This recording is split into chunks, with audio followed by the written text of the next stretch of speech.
everyone, and welcome to episode 81 of the Dear Herbalist Podcast titled The Secrets Behind Herbal Remedies, Top 10 Actions You Should Know, Part 1. Today we are going to talk about herbal actions.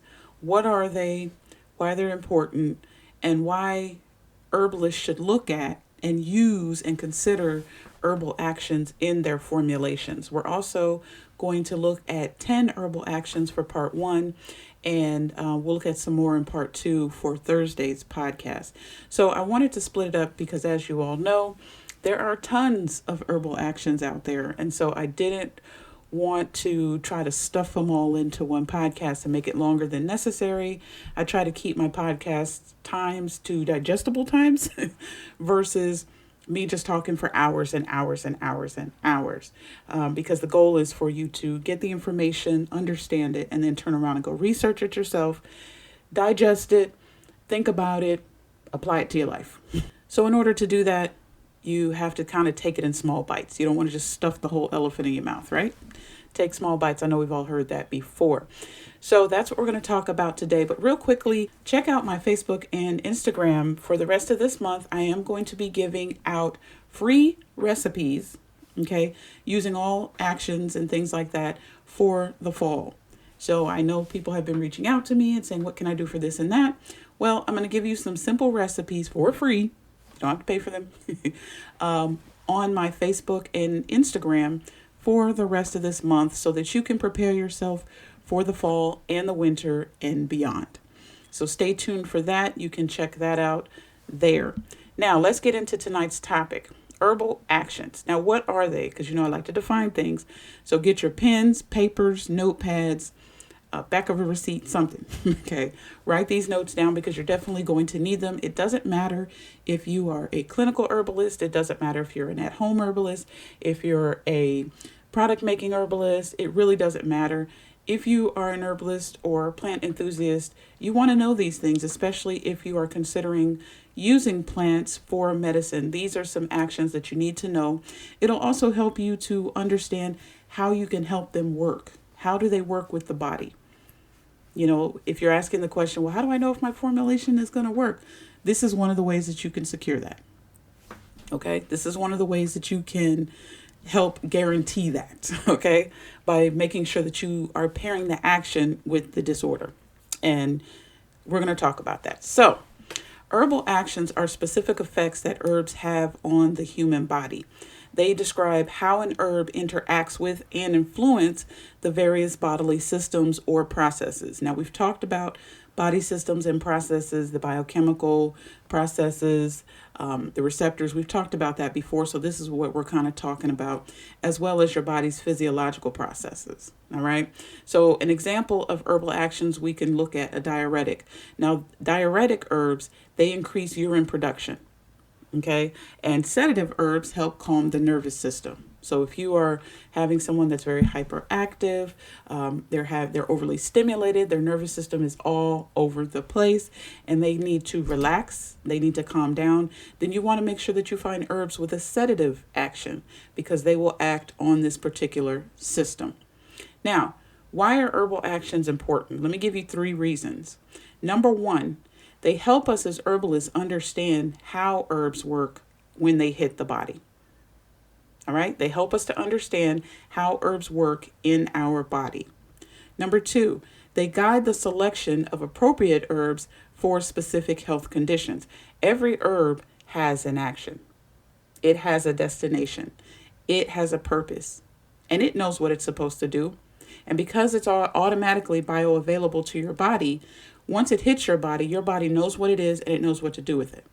So herbal actions are very, very, very important. Again, number 2, they guide the selection of appropriate herbs for specific health conditions. Number 3, they allow for more precise and effective herbal formulations. And we talked about that. How do I know if it's going to work? How do I This is how you know. This is one of those pieces of the puzzle to help you get closer to knowing if your herbal formulation is actually going to help you, your children, your family, your clients. This is one of those pieces of that puzzle. How should herbalists look at as well as use herbal actions? I'm going to give you 5 points about this. Number 1, Consider multiple actions. So understand that most herbs have several actions and not just one. So whatever herb you want to consider using, make sure that you understand what all of the actions that herb has and not just the one. And you definitely want to consider this, especially if your client is taking any type of pharmaceutical medicine or any other herbal medicines. You want to know what herbs they're using or what herbs you're consider recommending and understand all the actions, because most herbs have just, not just one action, they have several. Number 2, you want to match the actions to the person's needs. So select herbs with actions that address the individual's specific health concerns. Don't get too general. Try to get as specific as you can. Number 3, combine complementary actions. So you want to create formulas that use herbs with different but synergistic actions. And so let me give you a simple example of what I'm talking about. Let's say you have a formula for digestive issues. All right. Now you might want to combine, let's say, ginger, and ginger stimulates your digestion as well as reduces nausea. Let's say you want to pair that with chamomile. Now, chamomile is known to soothe and relax your digestive tracts, right? Now, these herbs have different, but they do have complementary actions because they work together to overall improve your digestive system. So that is an example of that. The other thing is that you want to consider the herb's energetics. Okay, so you want to look at the herb's energetic properties. Energetics means, is it warming? Is it cooling? These types of actions. You want to look at those properties alongside its actual actions. So if you have an herbal notebook, if you don't have one, stay tuned. Got something for y'all. But if you have an herbalist notebook, you want to write these things down. You want to know about the herb. You want to know about its energetic properties, whether it's hot or a cooling herb, that type of thing. And you want to know what its actions are. So how an herbalist can use or consider herbal actions is looking at the energetics. And number 5, use actions as a starting point. Okay, they are important, but also consider the whole plant, not just specific parts. Even if you're only, let's say, trying to do teas or something where you're just using the leaves, consider using the whole plant, and also consider what it was traditionally used for. Now, let me give you, before we get into these herbal actions really quickly, let me give you 3 key points about herbal actions in general. Number 1, versatility. A single herb often has multiple actions, making it useful for a variety of conditions, which is awesome, right? True testament to the Most High for sure. And then number 2, a true testament to the Most High and his goodness and his protection of us, right? Using these plants to help heal the body. It's not just one thing, but it's also multiple processes, right? So that's good. Number 2, synergy. So when combined, herbs can work together to enhance their individual actions. And then 3, holistic approach. These are the key points about herbal actions. The holistic approach. Herbal actions should be considered within the context of the entire person and not just isolated symptoms. Anytime you are formulating for anyone, no matter who it's for, make sure that you are considering the entire person. This is very important because we are 3-part beings. So all aspects of us have to be considered because those parts work together. And it's almost like if something falls off or one part is not acting correctly or there's issues there, it kind of throws off the other aspects, especially if you're talking about when dis-ease or disorder is present. And usually if dis-ease or disorder is present, that means something is off in the body, and one of those 3 areas or all of those 3 areas or 2 of those 3 areas, there's an issue there. So you have to consider the entire person and not just whatever dis-ease or disorder that they're presenting with. All right, so let's dive into herbal actions. I'm going to give you a list of 10 herbal actions today, and we'll talk about another 10 on Thursday. So let's talk about herbal actions. We're going to look at their definitions, their effects, what type of issues they address, and suitable forms of herbal remedies. So what is the best form that you could prepare your herbal remedy in with this particular action? So number 1, and a lot of you have probably heard this one before, it's called adaptogens. Now, adaptogen herbs helps the body adapt to stress and promotes balance. Now, the effects that adaptogens have is that they improve your stress response, they support immune function, and they enhance your energy. Types of issues that adaptogens address are chronic stress, fatigue, and immune weakness. And then the best forms that you can put your herbal remedies in to use and utilize and best maximize adaptogens are tinctures, capsules, and teas. All right. And I'm going to try to just give these to you straight. I know when I first started doing a lot of research in herbal medicine, I started watching a lot of YouTube videos, listening to podcasts. I'm not going to lie. There was a lot of times I was asking myself in my head, why can't they just get to the point? I looked up this video to learn about this particular thing, and I've got to listen to 20 minutes or 30 or 45 minutes of a conversation about random stuff just to get to the point. And I told myself when I was going to get started doing a podcast, YouTube channel, and all these other things, I told myself that I would be a person that would get to the point. Now, I am going to explain things along the way because I'm a herbalist educator. That's what I do. But I am going to get to the point. All right?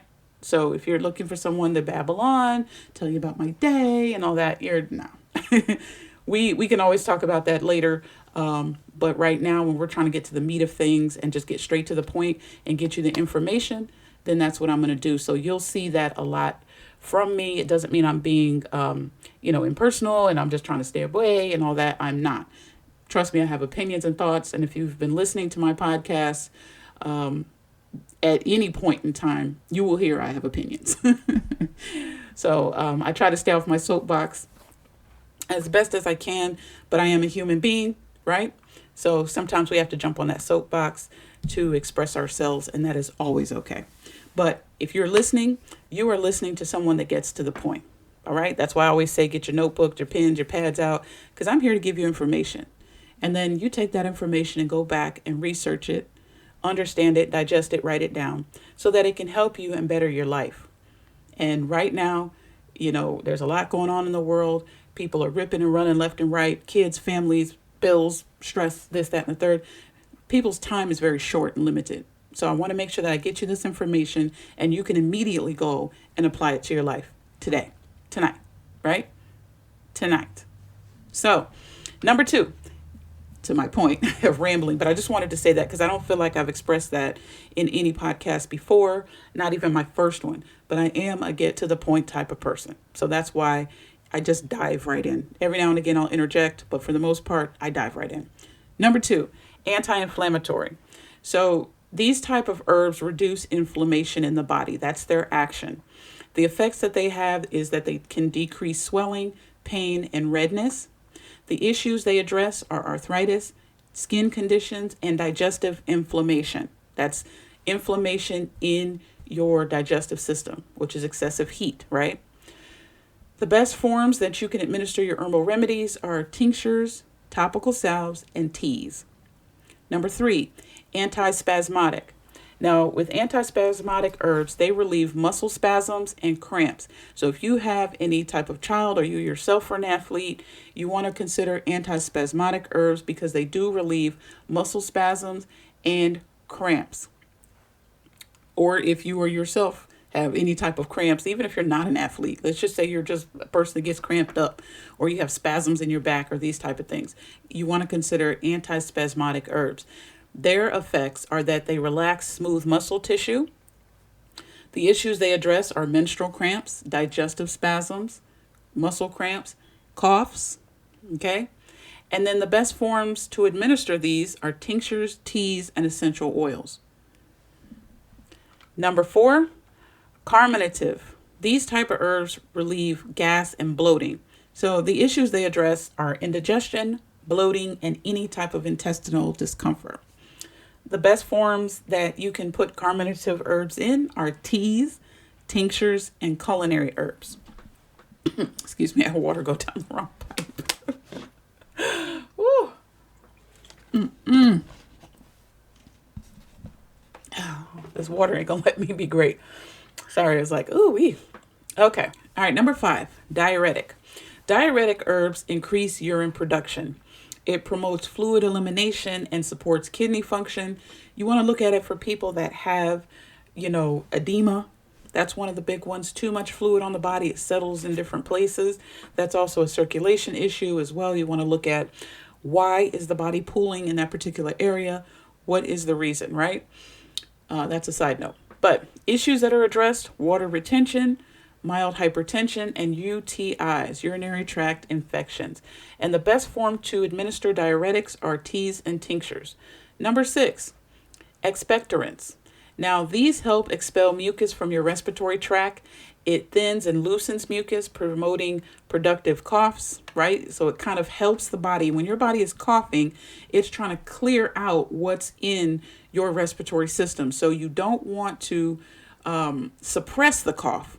You want to help thin what's in the throat, the mucus that's in the throat. If there's an infection there, you want to help address it so that your body can help remove and expel that excess mucus from your respiratory tract, because it is going to continue to cough until it gets rid of whatever is in there. So you don't want to suppress the cough. Understand that. You want to help the body get rid of it. If it's an infection, you want to help the body to address it, to get rid of it, so that you can stop coughing so much. Now, the issues addressed are coughs, bronchitis, and congestion. The best forms of expectorants are syrups, teas, and steam inhalations. You want to add that to your herbal first aid kit as well for steam inhalations. Just keep a side note for that. Next is nervines. So nervines affect your nervous system. It helps calm or stimulate your nerves. Now, issues that are addressed with nervines are anxiety, insomnia, and nervous tension. The best forms are teas, tinctures, and capsules. And capsules are simply just powdered herbs. You grind them up, you measure them out, you put them in a capsule so that the person can take it. Now, me personally, I'm an herb roll pill girl, because I believe that all of the sensations and taste receptors that are on your tongue, it has to taste what you're putting in your mouth so that it can make your gut ready to receive and know what enzymes are needed to help break that down. So I'm not 100% anti-capsules, but if you can at all avoid it and use the herb rolled pills, I would say do that so that you're in alignment with your body and everything is working as it should, rather than your body having to break down the capsule and then identify what's necessary and needed to break down the herbs and deliver it to wherever it needs to go. So consider that. Number 8, hepatoprotective. It's HEPATOPROTECTIVE. These protect and support your liver function.